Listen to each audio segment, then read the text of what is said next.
Okay பிள்ளை right. பாருங்க இப்போ வினா இலக்கம் 13 பிள்ளை அது நோவல நம்ம செய்த வினா தான். அடிக்கடி நாங்கள் வகுப்புகளை செய்த வினா பிள்ளை, வகுப்புகள் அடிக்கடி செய்த வினா. அப்போ வரி விதிக்கிறாங்களா அரசாங்கம் வரி விதிச்சா அரசாங்கத்துல வருமானம் பிள்ளைனா வரிக்கு பின் வருமானம். இப்போ வரிக்கு முன் சமநிலையில P2 சமநிலை தொகை Q1, வரிக்கு பிறகு சமநிலை விலை பிள்ளை P3 சமநிலை தொகை Q2, ஆனா உற்பத்தியாளருக்கு கிடைக்கிற விலை P1 பிள்ளை. அது நோமலை நீங்க செஞ்சுக்கலாமே. அப்ப அரசாங்கத்துல வரி வருமானம் பாருங்க BCG, வரிக்கு பின் உற்பத்தியாளர் மிக பிள்ளை H, மீள முடியா நலனிழப்பு EF பிள்ளை. அப்ப பொருத்தமான ஆன்சர் பிள்ளை 4வது ஆன்சர். ஓகே சரி. நம்ம இலகுவா செய்யக்கூடிய வினாக்களை கொஞ்சம் குயிக்கா பார்த்துட்டு வந்துருவோம். வினா இலக்கம் 14 பாருங்க. வினா இலக்கம் 14, அரசாங்கம் நுகர்வோருக்கு அரிசியின் விலை அதிகரிக்காமல் நெல் விவசாயிகளின் வருமானத்தை அதிகரிக்க விரும்புறாங்க. நல்ல ஒரு வினாது. விலையை கூட்டாம நெல் விவசாயிகளோட வருமானத்தை உயர்த்த போறாங்க. சரியா பிள்ளை? ரைட். அரசாங்கத்தின் நோக்கத்தை அடைய மிக பொருத்தமான கொள்கை என்ன பிள்ளை? அப்ப நிச்சயமா இதுக்கு செய்ய வேண்டிய வேலை விவசாயிகளோட வருமானத்தை கூட்டணும், ஆனா விலையில எந்த ஒரு அதிகரிப்பும் செய்யக்கூடாதுன்னா பிள்ளை. அப்ப அதுக்கு செய்ய வேண்டிய வேலை நெல் விவசாயிகளுக்கு மானிய கொடுப்பனு வழங்கினா பெட்டர். மானிய கொடுப்பனை வழங்கும் போது பிள்ளை அங்க நுகர்வோனுக்கு நன்மை இருக்கும், நுகர்வோன் செலுத்துற விலையும் கூடும், உற்பத்தியாளருக்கு கிடைக்கிற விலை அதிகரிக்கும் பிள்ளை. அப்ப உற்பத்தியாளருக்கு கிடைக்கிற விலை அதிகரிச்சு பிள்ளைகள் அதனூடாக உற்பத்தியாளர் வருமானமும் அவங்க உச்ச அப்படின்னா உற்பத்தியாளர் வருமானம் பிள்ளைகள் அங்க அதிகரிக்கப்படும். பிள்ளைகள் அப்ப இருக்கிறதுல பொருத்தமான ஆன்சர் 5வது இடங்க பார்ப்போம். நெல் விவசாயிகளுக்கு மானிய கொடுப்பனை வழங்குதல் பிள்ளைகள் பொருத்தமான ஆன்சர்.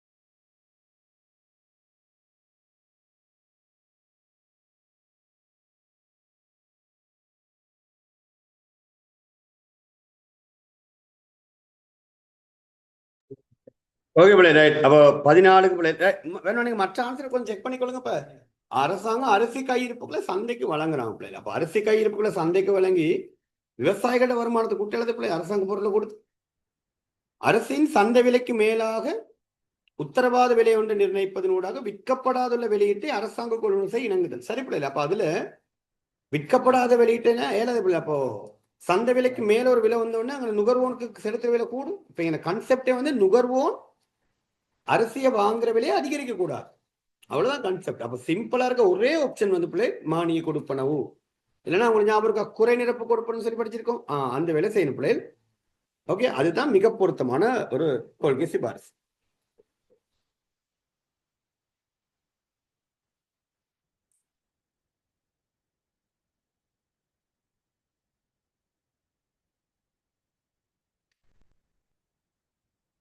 பிள்ளைகள் நல்லா கவனிச்சுக்கொள்ளுங்க. இப்ப இதோட பிள்ளைகள் பாத்தீங்கன்னு சொன்னா தேர்ச்சி நீங்க உண்மையிலே சொல்ல போனா தேர்ச்சி 2, 3 பிள்ளைகள் 10 எம்சிக்கு வந்திருக்கு. அந்த 10 சரி 11 எம்சிக்கு இருக்கு பிள்ளை. அந்த 11 எம்சிக்குள்ள பிள்ளைகள் இலகுவா நீங்க 11மே சரி எடுத்துக்கலாம். ரைட். ஓகே சார், உங்களுக்கு ஈஸியா இருக்கும் தானே, அப்படி சொல்றது இல்லை. ரைட். ஓகே, நீங்க கொஞ்சம் நார்மலா செஞ்சாவே ஈஸியா செஞ்சு எடுத்துருக்கலாம் பிள்ளை. இதே மாதிரி தான் உங்களுக்கு இந்த வருஷம் பேப்பர் வரும். அதை மட்டும் நம்ம உறுதியா சொல்லணும் பிள்ளைகள். இதுல பெருசா ஒரு சிக்கல் படுத்துறவங்களுக்கு கேள்விகள் வராது. சரி அப்படி என்ன பாருங்க, இந்த 5வது கேள்வி நார்மலா செய்யலாம், 6வது செய்யலாம், 7வது செய்யலாம் பிள்ளைகள். அதனால எந்த சிக்கலுமே இல்லை, இலகுவா செய்யலாம். 8வது அப்படி XYன்னு கொடுத்துருந்தாலும் நாங்க வடிவ படிச்சு வச்சிருந்தா அதையும் செஞ்சிருக்கலாம், எந்த பிரச்சனையும் இல்லை. 9வது கொஞ்சம் நீங்க சிக்கல் அடைஞ்சிருப்பீங்க. ஆனா நீங்க ஒரு விஷயம் யோசிக்கணும், எப்பவுமே சந்தையில ஒரு உற்பத்தியாளருக்கு சாதகமா ஒரு விஷயம் சந்தையில நிகழும் போது அது உற்பத்தியாளருக்கு நன்மையை தரும், நுகர்வோருக்கும் நன்மையை தருன்றதை மைண்ட்ல வச்சுக்கொள்ளுங்க எப்பவுமே ஒரு சந்தையில. இப்ப நான் எக்ஸாம்பிள் கொண்டு சொல்லுவேன் உங்களுக்கு. இப்ப அரசாங்கம் உற்பத்தியாளருக்கு மானியம் கொடுக்கலாம்னு வச்சுக்கோங்களேன். இப்ப அரசாங்கம் உற்பத்தியாளருக்கு மானியம் கொடுத்தா உற்பத்தியாளர் செலவு குறையும் தானே பிள்ளை. அப்ப உற்பத்தியாளர் செலவு குறைஞ்சுன்னு சொன்னா நிரம்பல் கூடுமே. அப்ப அங்க படிச்சிருக்கோம் நாங்க தியரி, நுகர்வோனுக்கான மிகை அதிகரிக்கும், உற்பத்தியாளருக்கான மிகை அதிகரிக்கும். சோ அதே கான்செப்ட் தான் வினா 9. அப்ப வினா 9 செய்யலாம், ஒரு பிரச்சனை இல்லை. வினா 10 பிள்ளை விலை கேள்வி நிகழ்ச்சி நீங்க நார்மலா ஒரு ஐடியா எடுத்திருந்தா கூட நாங்க படிச்ச தியரி அப்ளை பண்ணிருந்தா அது செஞ்சிருக்கலாம். சரியா பிள்ளைகள்? ஓகே. 11 குறுக்கு கேள்வி நிகழ்ச்சி பிள்ளைகள் நாங்க படிச்சோம் இதை விட அதிகமா குறுக்கு கேள்வி நிகழ்ச்சினா என்ன, அதுக்கான வரவிலக்கணம், அதுக்கான சமன்பாடு, அதன் 3 வகை. இங்க அதுல இருந்து சின்ன ஒரு பகுதி போட்டுருக்கு பிள்ளைகள். அப்ப அதையும் நீங்க செஞ்சுக்கலாம். சரி, 12வது வினா பிள்ளைகள் ஒரு புதுமையான வினா தான். ஆனா நீங்க அது ஓரளவுக்கு வாட்சா கூட உங்களுக்கு புரிஞ்சிருக்கும். அந்த அதுல மட்டும் குழப்பம் இருக்கும். இந்த 40 ரூபா 60 ரூபான்னு சொல்லி ஒரு விலை கொடுத்து குழப்பம் இருக்கும். ஆனா நீங்க யோசிச்சிருக்கணும், ஆக என்ன சொல்றாங்க, ஆக கூடிய கட்டுப்பாடு விலை உச்ச விலை கொள்கை அது சமநிலை விலையை விட விலை குறைவா இருக்குன்றது விளங்குங்க. சரி, 13 காலங்காலமா பரீட்சைகள்ல வார ஒரு வினா. 13 பிள்ளைகள் புதுமையான வினா அல்ல. 14 பிள்ளைகள் 14 இந்த இடத்துல 14 கொஞ்சம் உங்களுக்கு ஒரு புதுசா தெரிஞ்சிருக்கும். ஆனால் நீங்க யோசிச்சிருக்கணும், நுகர்வோர் அதுல எந்த ஒரு பாதிப்பும் வரக்கூடாது, ஆனா உற்பத்தியாளர் வருமானம் கூடணும்னா அதுக்கு இருக்க ஒரே ஆப்ஷன் பிள்ளைகள் மானியம். அதான் குறை நிரப்பு கொடுப்பனவு திட்டத்தை அரசு அமல்படுத்தணும் பிள்ளைகள். ஓகே தானே?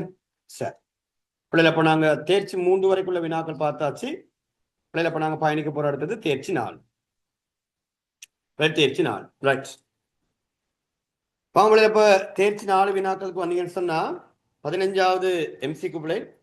15வது எம்சிக்கு பின்வருவனற்றுள் எக்கைத்தொழில் பண்புகளின் சேர்மானம் தனியுரிமை போட்டி சந்தையை காட்டுமா பிள்ளை? ரைட் பிள்ளைகள், அப்ப இதுல எது தனியுரிமை போட்டி சந்தையை காட்டும் பிள்ளைகள்? அப்ப தனியுரிமை போட்டி சந்தையை காட்டுன்னு சொல்லி கேட்டாரா, காரணம் நம்ம யோசிக்கலாமே. அப்ப தனியுரிமையா, பிரவேச தடைகள் இல்லையே பிள்ளைகள். அப்ப பிரவேச சுதந்திரம் உயர்வா இருக்கும், அப்ப தடைகள் குறைவா இருக்கும் பிள்ளைகள். அப்போ ஆன்சர் 3 ஓ 4.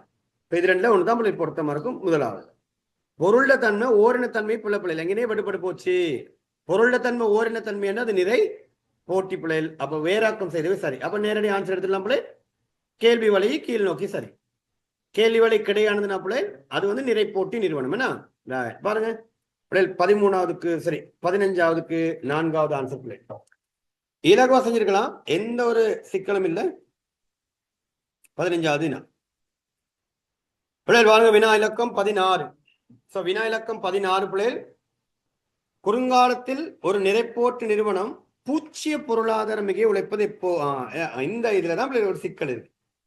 இப்ப இவங்க இதை மீன் பண்ணிருக்காங்க பிள்ளைகள். இதை அவங்க எப்படி கருதிருக்காங்கன்னா, பூச்சிய பொருளாதார மிகை அப்படின்னா பிள்ளைகள், இப்ப இங்கன வந்து அந்த வார்த்தை பிள்ளை டைப்பிங் பிள்ளைகளா, அதுதான் இங்க சிக்கலை. பூச்சிய பொருளாதார மிகை சரி பிள்ளை. இப்ப பூச்சிய பொருளாதார மிகை என்று சொல்றது இந்த இடத்துல பூச்சிய பொருளாதார லாபம். பூச்சிய பொருளாதார லாபம் பாருங்க, அந்த பாருங்க, இதுதான் சிக்கல் வரும் பிள்ளை. இப்ப இந்த மாதிரி இப்ப நீங்க உடனே இதை கொண்டு போயிட்டு நீங்க சம்மந்தப்படுத்துறதுல தேர்ச்சி 2, 3ஓட உற்பத்தியாளர் மிகை, நுகர்வோன் மிகை சேர்த்தா பொருளாதார மிகை, நீங்க அப்படி யோசிக்கிறது இல்லை. அப்படி யோசிச்சீங்கன்னா இந்த வினால நீங்க குழப்பம் வந்துருவீங்க. அப்ப இங்க என்ன சொல்லியிருக்காங்க, அந்த பூச்சிய பொருளாதார மிகைன்னா என்ன பிள்ளை? பூச்சிய பொருளாதார மிகைன்னு சொன்னா சாதாரண லாபம் பூச்சிய லாபம் என்று சொல்லுவோம். பூச்சிய லாபம் எப்போ வரும் பிள்ளை? பூச்சிய லாபம் லாபத்துக்கு நாங்க சமன்பாடு லாபம் சமன் லாபம் சமன் மொத்த வருமானத்திலிருந்து மொத்த செலவு கழிப்பேன். மொத்த வருமானத்துல மொத்த செலவு கழிச்சா லாபம் வரும், ப்ராஃபிட் வரும். என்ன பிள்ளை? அவ பூச்சியம் என்றா பூச்சிய லாபம்டா, லாபம் பூச்சியமா இருக்குண்டா, நிச்சயமா டிஆரும் டிசியும் ஒண்ணு கொண்டு எப்படி இருக்குண்டா சமன். அப்ப அப்படி ஒரு ஆன்சர் தேடுங்க. மொத்த வருமானம் மொத்த செலவுக்கு சமன், நிச்சயமா அப்படி ஒரு ஆன்சரே இல்லை. உங்களுடைய ஆன்சர்ஸை பாருங்க பிள்ளை, அப்படி ஒரு ஆன்சர் இல்லை. எல்லாமே இருக்கு, விலை, எல்லை செலவு. 2வது ஆன்சர் பாருங்களேன், மொத்த வருவாய் மொத்த மாறும் செலவுக்கு தான் சமம். இங்க ஒரு விஷயம் இருக்கு, அதுல அதை சில வேலை இது அடுத்த முறை உங்களோட இந்த வருஷம் வினா பத்திரத்தில் கூட அதை போட்டு விடலாம். 2வது ஆன்சர் கொஞ்சம் செக் பண்ணுங்க. மொத்த வருவாய் மொத்த மாறும் செலவுக்கு சமப்படும் எப்போ? இப்போ விலையில் அது எப்ப சமப்படும்னா உற்பத்தியாளர் மிகை பூச்சியமா உள்ள போது. நோட் பண்ணிக்கொள்ளுங்க, உற்பத்தியாளர் மிகை பூச்சியம். நாங்க படிச்சிருக்கோம் பிள்ளை, தேர்ச்சி 3 தேர்ச்சி 4 நாங்க சம்பந்தப்படுத்த ஒரு விஷயம் படிச்சிருக்கோம், அந்த உற்பத்தியாளர் மிகை பொருளியல் லாபம் வேறுபாடுன்னு சொல்லி. இப்ப நாங்க சாதாரணமா உற்பத்தியாளர் மிகை எப்படி கணிக்கலாம்டா ஒரு சமன்பாடு இருக்கு. உற்பத்தியாளர் மிகை என்ன சமன்பாடு? மொத்த வருமானம் டிஆர்ல இருந்து மொத்த மாறும் செலவு டிவிசி கழிச்சு. வடிவ கவனிச்சுக்கணும். அப்ப டிஆர்ல டிவிசி கழிச்சு உற்பத்தியாளர் மிகை எடுக்கலாம். அப்ப இங்க பாருங்கடா, உற்பத்தியாளர் மிகை பூச்சியமா இருக்கு எப்போ? டிஆரும் 1000 டிவிசியும் 1000 அப்படிதானே? அப்போ எது சமமா இருக்கும் போது டிஆரும் டிவிசியும் சமனா இருந்தா அங்க உற்பத்தியாளர் மிகை பூஜ்ஜியம். ஆனா இங்க வினா இருக்கு அப்படியா? வினா இருக்கு பூச்சிய பொருளாதார மிகை அப்படின்னா பொருளாதார மிகை பூச்சியம். அப்ப இவங்க இப்ப நீங்க யோசிக்கிறீங்களா சார், இப்ப பொருளாதார மிகைனா நுகர்வோர் மிகை உற்பத்தியாளர் மிகை சேர்க்க வருதானு சொல்லி. இங்க அப்படி ஒரு ஆன்சரே கிடையாது. டைப்பிங் பிள்ளை ஒன்று இருக்கு பிள்ளை சரிதான். இங்க டைப்பிங் பிள்ளைன்னு சொன்னா இங்க அந்த டிரான்ஸ்லேட் பண்றதுல ஒரு சிக்கல் இருக்கு. பூச்சிய பொருளாதார மிகை இல்லான்னு வந்திருக்கணும், பூச்சிய பொருளாதார லாபம். சரி ரைட் பிள்ளை. இப்ப ஃப்ரீ மார்க்ஸ் கொடுப்பாங்களான்னு கேட்கறது இல்ல, அது ஓரளவுக்கு நமக்கு விளங்கணும் அந்த வினா செய்யப்படும் மிகைண்டா அந்த இடத்துல லாபம் என்பதை கருதுறாங்க. சரி அப்படி அப்ப ஆன்சர் தேடுங்க. டிஆர் டிசி சமனா இல்ல, நிச்சயமா இல்ல, அப்படி ஒரு ஆன்சர் இல்ல. அப்ப நீங்க என்ன பண்ணுங்கன்னா இந்த டிஆர கியூவால பிரிங்க, டிசியை கியூவால பிரிங்க. இப்ப வர விட பாருங்க. டிஆர கியூவால பிரிச்சா ஏஆர் வரும். ஏஆர் என்பது பண்ட விலை தானே. அப்ப பண்ட விலை பி சமன் டிசியை கியூவால பிரிச்சா ஏசி என்ன அப்படி. அப்ப ஒரு அலகு விலை ஒரு அலகு செலவுக்கு சமன். ஒரு அலகு விலை ஒரு அலகு செலவுக்கு சமன்டா நிச்சயமா அந்த அலகை உருவாக்குறதுக்கு லாபம், அந்த லாப நட்டம் பூஜ்ஜியம் தானே விலை இருக்கும்.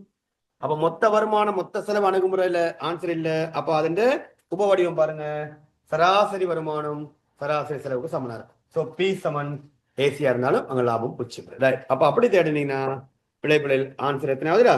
5வது ஆன்சர் பாருங்க, விலை சராசரி மொத்த செலவு சமப்படும். அப்ப அந்த வினா ஒரு ஸ்டார் மார்க் பண்ணிக்கொள்ளுங்க. ரைட். அந்த வினா நீங்க சில வேளை பெரும்பாலும் பரீட்சையில நீங்க கொஞ்சம் சிக்கல் பட்டுக்கலாம், பொருளாதார மிகை கேட்டிருக்காங்களே என்னன்னு சொல்லி. ஆனா முன்னாடி ஒரு வார்த்தை இருக்கு பூச்சிய பொருளாதார மிகை. அப்போ உங்களுக்கு ஒரு ஐடியா வந்திருக்கணும், ஆனா சொல்றது பூச்சிய பொருளாதார லாபத்தை என்பது.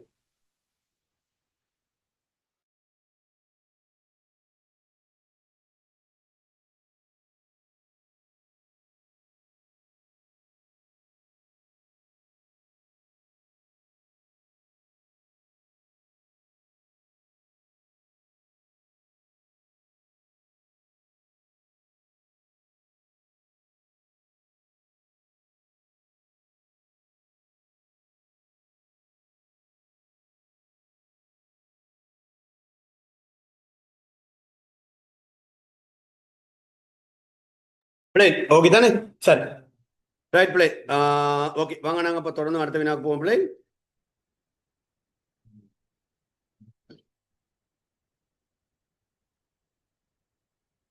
பிள்ளை அப்ப இதுக்கான பொருத்தமான பதில் பிள்ளை 5வது. இப்ப விளங்கப்படுத்தின வடிவா இந்த விஷயத்த.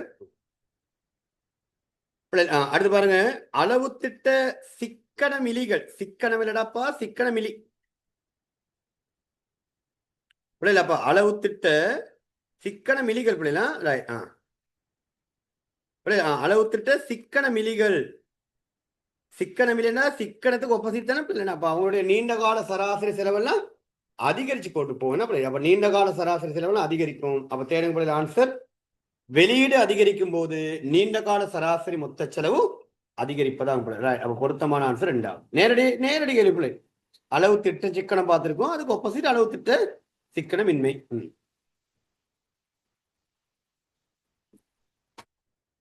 சரியா பிள்ளை? அடுத்து வாங்க வினா இலக்கம் 18 பிள்ளைகள். பின்வரும் அட்டவணை வெவ்வேறு மட்டங்களில் ஒரு நிறுவனத்தின் மொத்த செலவை எல்லை செலவை காட்டலாம். மொத்த செலவு எல்லை செலவு காட்டலாம். ரைட். அப்ப நான் ஒரு வேலை படிக்குமா வினா பாருங்க. இதெல்லாம் பாஸ்ட் பேப்பர் கேள்வி பிள்ளை, இதெல்லாம் கடந்த கால கேள்வியா பிள்ளை, இதெல்லாம் பாஸ்ட் பேப்பர் கேள்விகள். விலை கொடுங்க, இதெல்லாம் பாஸ்ட் பேப்பர் கேள்விகள். வெளியீட்டு மட்டம் மொத்த செலவு எல்லை செலவு தெரியும் பிள்ளை. 5 வெளியீட்டு அலைகளை உற்பத்தி செய்வதற்கு சராசரி நிலையான செலவு பிள்ளை. அப்ப 5வது வெளியீட்டுக்கு சராசரி நிலையான செலவு என்ன பிள்ளை? அப்ப நீங்க ஒரு வேலை பண்ணிருங்களே, ஒரு வேலை பண்ணிருக்க பிள்ளை. முதல்ல செய்ய வேண்டிய வேலை, சரி வெளியீட்டு மட்டும் இங்க 1 இருக்குதானே. அப்ப அதுக்கு முதல்ல நீங்க போடுங்க பூச்சியத்தை. அப்ப வெளியீட்டு மட்டும் 1 இடத்துக்கு முன்னுக்கு போடுங்க, பூச்சியத்தை போட்டுக்கொள்ளுங்க. நீங்க செய்யுங்க அந்த வேலையை, பூச்சியத்தை போடுங்க. அப்ப பூச்சிய வெளியீட்டுல ஒரு மொத்த செலவு இருக்குதானே பிள்ளை. அப்போ அதுதான் நிலையான செலவு. அப்ப இங்க மொத்த செலவு எவ்வளவு கூடுது, அத்தனை எல்லை செலவு. அப்ப எல்லை செலவு பாருங்க 50. முதலாவது அலகை உருவாக்க எல்லை செலவு 50. அப்ப நிச்சயமா இங்க மொத்த செலவு இருக்கும் பிள்ளை 200. இங்க மொத்த செலவு இருக்கும் 200. ஓகே, அதை நோட் பண்ணிக்கொள்ளுங்க பிள்ளை. அப்ப பூச்சிய வெளியீட்டுல மொத்த செலவு இருக்கு 200. சரி, அப்ப பூச்சிய வெளியீட்டுல மொத்த செலவு 200. அப்ப பிரிங்க சராசரி நிலையான செலவு பிள்ளை. சரிதானே போகுது? ஓகே. அப்ப சராசரி நிலையான செலவு பிள்ளைகள் அந்த 200 5ஆல பிரிச்சு விடுங்க. அப்ப 200 5ஆல பிரிங்க பிள்ளைகள். அப்ப 200 மொத்த நிலையான செலவு. ரைட். வெளியீடு 5. பிள்ளைகள் அதால பிரிச்சுடுங்க. அப்ப பிரிச்சு விட்டீங்கன்னு சொன்னா சராசரி நிலையான செலவு 40 வரும். Okay right.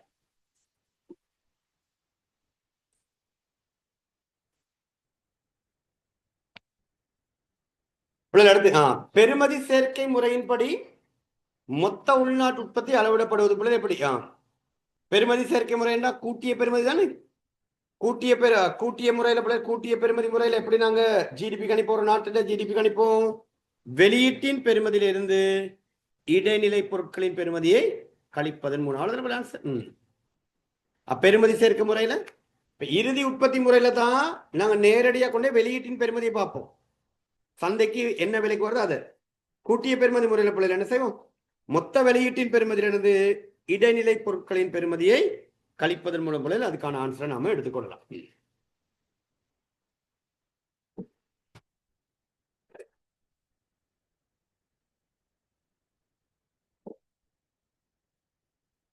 பிள்ளைகள் 20வது வினா முறைசாரா பொருளாதாரம். பிள்ளை இன்ஃபார்மல் எக்கனமி நாங்க பார்த்திருக்கோம். அந்த முறைசாரா பொருளாதாரம் என்ற பிள்ளை என்ன அர்த்தம்? அந்த ஒழுங்கு அப்படின்னா முறையாக பதிவு செய்யப்படாம, அரசாங்கத்துகளுக்கு வரி செலுத்தாம, ஒழுங்கற்ற விதம் அப்படின்னா முறையா பதிவு செய்யாம, அந்த ஊழியர்களுக்கான சட்டங்களை எல்லாம் பின்பற்றாம இருக்க வியாபாரங்கள் தானே பிள்ளை. பாருங்க, முதலாவது சட்டவிரோதமானதும் அரசாங்கத்திடமிருந்து மறைக்கப்படுவதுமான பொருளாதார நடவடிக்கை பிள்ளை. அது கிடையாது சட்ட ரீதியற்ற பொருளாதார செயற்பாடு பிள்ளை. அது சட்ட ரீதியற்ற பொருளாதார செயற்பாடு. சரி பிள்ளை. ஓகே. அரசாங்கத்தால் கண்காணிக்கப்படாத அல்லது ஒழுங்குறுத்தப்படாத பொருளாதார நடவடிக்கை பிள்ளை. ஓகே. இப்ப இதான் இருக்கிறதுல பொருத்தமா இருக்கு. சிறு வியாபாரிகளால் மேற்கொள்ளப்பட எல்லா பொருளாதார நடவடிக்கையும் இல்லை பிள்ளை. சரி, அப்ப பொருத்தமான ஆன்சர் பிள்ளை அரசாங்கத்தால் கண்காணிக்கப்படாத, அரசாங்கத்தின் சட்ட திட்டங்களுக்கு, அரசாங்கத்தின் விதிமுறைகளுக்கு உடன்படாத வணிக முயற்சிகள், வணிக நிறுவனங்கள், இந்த பாதை ஓர வியாபாரங்கள், தள்ளு வண்டி வியாபாரங்கள், மேசன் தொழில் செய்யறவங்க பிள்ளை, பதிவு செய்யப்படாம வகுப்புகள் நடத்துறவங்க, அப்படியே நம்முடைய எஸ்சிசியால வருமா இப்பதான் முறைசாரா பொருளாதாரங்கள். ரைட். சரி, இப்ப நான் செஞ்சிருக்க வேலை முறைசாரா வேலை தானே. இந்த டைம்ல என்ன செய்யக்கூடாது? படிப்பிக்க கூடாது. படிப்பிக்க கூடாதுன்னு தெரிஞ்சும் நான் செய்யறது ஏதோ முறைசாரா பொருளாதார செயற்பாடு. ரைட். ஓகே. உங்களுக்கு லைவ் ஒரு உதாரணம் சொல்லிட்டு இப்போ அதுக்குன்னு இது இல்லீகல் வேலை கிடையாது, சட்ட ரீதியானது கிடையாது, படிப்பிக்க கூடாதுன்னு எதுவுமே இல்லை. சார் 18 திரும்ப சொல்ல முடியுமா சார்? ஏன்னா 18 என்னடா?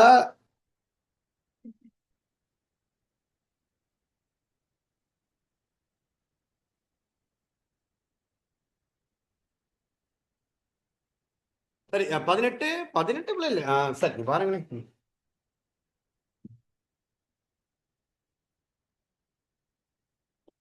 சரி, இப்ப உங்களோட பேப்பர் இருக்கு தானே கையில. இங்க பாருங்க, வெளியீடு 1. அப்புறம் இருக்கு என்னது? டிசி. அப்புறம் இருக்கு என்னது? எம்சி. நான் சொல்றேன் அப்படியே காணு. முதலாவது வெளியீட்டு எவ்வளோடா? DC 250, MC 50. இப்ப நான் என்ன சொல்றேன்னா, வெளியில பூச்சியமா போட்டுக்கீங்க. வெளியில பூச்சியமா போட்டுக்கிட்டீங்கன்னா வெளியீடு 1 அதிகரிக்க, வெளியீட்டை மேலும் ஒரு அழகால் அதிகரிக்கும் போது மொத்த செலவு எவ்வளவு அதிகரிக்குதோ அத்தனை எல்லை செலவு. அப்போ முதலாவது வெளியீட்டு போது எவ்வளவு எல்லை செலவு வருது? 50னா அப்ப இங்க தானே கூடி இருக்கும். எவ்வளவு கூடுது? 50 கூடுதுன்னா அப்ப இங்க எவ்வளவு இருந்திருக்கும்? 200 தானே இருந்திருக்கும். இதான் டிசி. அப்ப பூச்சி வெளியிட்ட டிசி 200. வேற முடிச்சு தானே. புரிஞ்சிருச்சு, இப்ப புரிஞ்சுது. சரியா? இப்பதான்டா. இப்ப ஏஎஃப்சி எடுக்கணுமா? அப்ப இதை 200 டிஎஃப்சியே 4 பிரிச்சு. சரி, இல்லாட்டி இன்னொரு மெத்தட் நான் சொல்றேன். இன்னொரு மெத்தட் பிள்ளைகள் இருக்கு. இன்னொரு மெத்தட் இருக்கு. ஒரு தியரி இருக்கு பிள்ளைகள். எல்லை செலவுகளோட கூட்டு மொத்த மாறும் செலவுக்கு சமம். நான் அது முன்ன எழுதிருப்போம், உங்களுக்கு ஞாபகம் இருக்கோ தெரியல. எல்லை செலவுகளோட கூட்டு மொத்த மாறும் செலவுக்கு சமம். சரிங்களா? அப்ப நீங்க ஒரு வேலை பண்ணுங்களேன். 5வது அலகு வரைக்கும் எவ்வளவு எல்லை செலவு எல்லாத்தையும் கூட்டுங்க. 5வது அலகு வரைக்குள்ள எல்லை செலவு கூட்டுங்க. 50, 45, 35, 45, 50 கூட்டி சொல்லுங்கடா பாப்பா. வைக்கா எவ்வளவு? 225 வருதான் பாருங்க. இப்ப ஒரு 5வது அலகுல எவ்வளவு டிசி? 425. அப்போ உங்களுக்கு டிஎஃப்சி தேவை என்ன செய்யணும்? டிசில இருந்து டிவிசி கழிங்க, வேற முடிஞ்சுதான் பிள்ளை. அப்ப டிசி பாருங்க 450, அஞ்சாவதுல டிவிசி 250. இப்ப டிசி எப்ப 200, சரியா? எப்படி எடுக்கலாம்? அப்ப எல்லை செலவுகளோட கூட்டு மொத்தம் மாறும் செலவுக்கு சமன் பிள்ளை.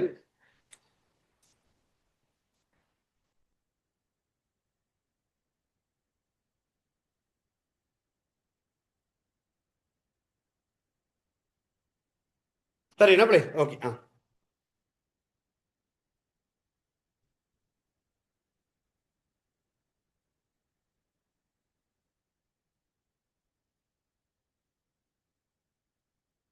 சரி சரி. சாதாரண லாபம் எடுத்து செய்யலாம். சரி அப்படி எடுத்து செய்யலாம். சாதாரண லாபம்னா பூச்சிய பொருளாதார லாபம். ரைட். ஓகே பிள்ளை, ரைட். வாங்க போவினா பிள்ளை. வினா இலக்கம் 20 பார்த்துட்டோம். வினா இலக்கம் 21 பிள்ளை. இப்போ டைம் முடிஞ்சிடும். டைம் முடிஞ்சோன்னு ஒரு 10 நிமிஷம் கழிச்சு திருப்பி வாங்க. இல்லை சார், 2 லிங்க்ல ஜாயின் ஆகலாம் சார். நீங்க வந்துட்டு உனக்கு சார். சரி பிள்ளை. அப்போ உடனே நம்ம எது லிங்க் போடுவோம், எனக்கு அதில் ஜாயின் பண்ணிடுங்க.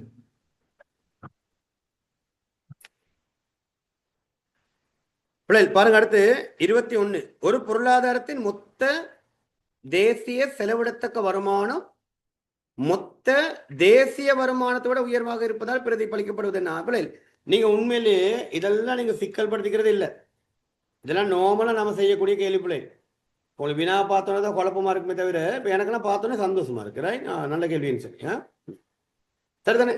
இப்போ இதில் கேட்குற வினா பிள்ளைகள், இப்போ நாம இன்னைக்கு காலையில தான் உங்களுக்கு அந்த விஷயமெல்லாம் வழங்கப்படுது. செலவிடக்கூடிய மொத்த தேசிய வருமானம் எப்படி எடுப்போம்? GNY. என்ன பிள்ளை? GNY. அதுவும் வேற என்ன தந்திருக்கு உங்களுக்கு? செலவிடக்கூடிய GNY. செலவிடக்கூடிய GNY. சரி, நான் இதெல்லாம் பாடமாக்கணும் தான் நினைச்சேன். ஆனா கேள்வி பெருசா வராதனால பாடமாக்கல. இப்ப பாருங்க வினா வந்துருக்கு. GNY செலவிடக்கூடிய GNY எப்படி எடுப்போம்? GNY யோட உங்களுக்கு ஞாபகம் இருக்கா பிள்ளை?